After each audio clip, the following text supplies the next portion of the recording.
Hello everybody and welcome back to VGR, and today we'll be tackling some news about the Apex Legends Voidwalker event, which has been live for about a week now. Yeah, so the Apex Legends Voidwalker event follows on really from the format established by the Iron Crown event, apart from, without the catastrophic PR failures that were established by that first iteration. And actually, it seems like they've managed to kind of hone the formula that they were I think hoping for with the Iron Crown. And so far, Voidwalker seems to have been certainly a step in the right direction. So the Voidwalker event really took off almost immediately after the end of Iron Crown. So it's a 2-week event.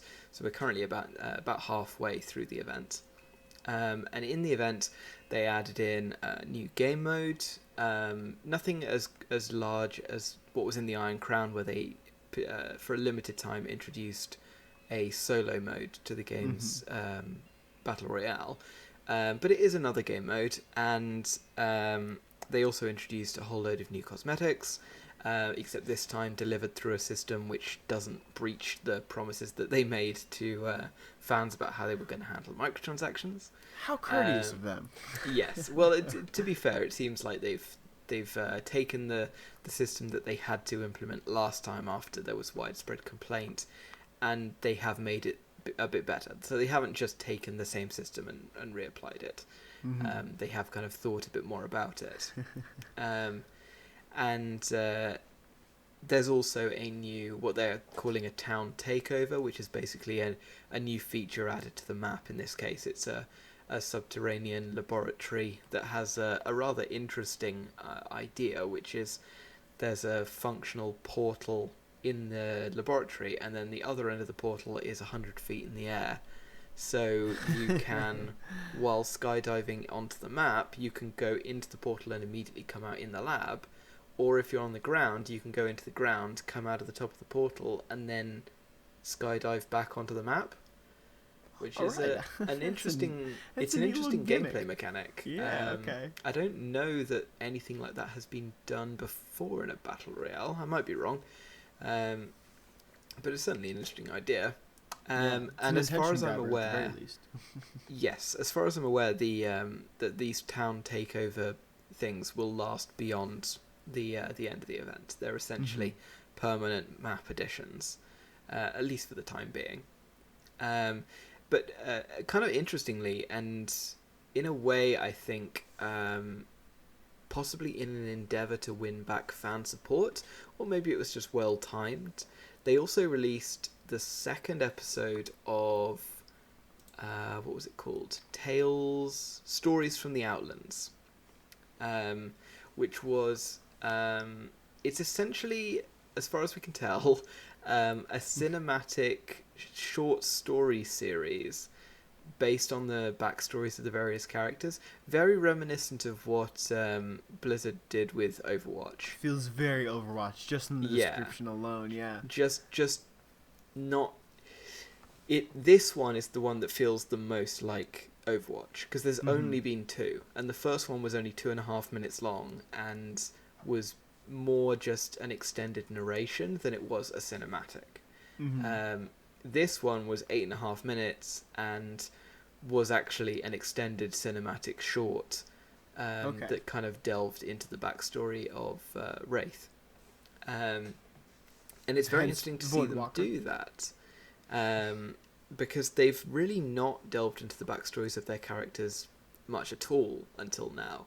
And certainly those videos that Overwatch produced were extremely popular online, and this video has seemed to do extremely well online already, even though the approach graphically is not as, I don't want to say it's not as good as the Overwatch videos, because it's just a different graphical and artistic style, but it doesn't feel like it's got the kind of massive animation departments of Blizzard behind it. No, certainly those Overwatch cinematics feel much more Hollywood, for lack of a better term.